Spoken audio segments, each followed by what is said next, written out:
الله تعالی د دې کائنات هر کس له څه ذمہ داری ورکړې ده. څنګه چې د مرګ نه خلاصېدل نشته دی، دغه شان د دنیاوي کارونو نه هم خلاصېدل نشته دی. لہذا ښځو ته دا نصیحت دی چې د کور هر کار په شوق سره کوئ. که ته د خپل کور کار په شوق سره نه کوي او دا په ځان باندې بوج ګڼې، نو یاد ساته د کور کار خو هسې هم ستا ذمه داري ده. هغه خو به په هر حال کې کوي، د هغې نه خلاصېدل خو هسې هم نشته دی. نو بیا ولې په وخت کار نه کوي؟ په کار کې بیا ولې سستي کوي؟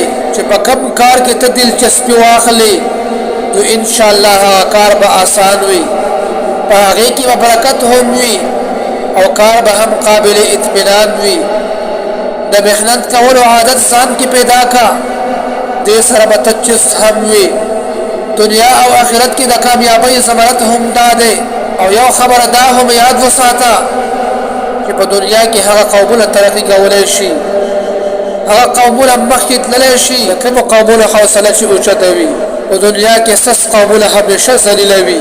او ذهن کې دا خبره یاد لره چې څنګه نور خلک په خندا پیشانۍ سره کارونه کوي، دغه شانته به زه هم په خندا پیشانۍ سره د کور هر کار کومه او د نورو خلکو نه به یې په ښه طریقه سره کومه.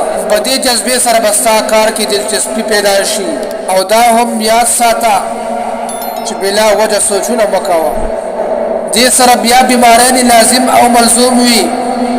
د بیمارۍ علاج هم دا دی چې انسان په کار کې لګیا وي، ځکه د ځان د مشغول ساتلو د وجې نه انسان د ټولو بیماریو نه محفوظ وي.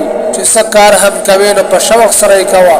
الله جل شانه دې هره زنانه د خپل کور زیب او زینت جوړ کړي. وما علینا الا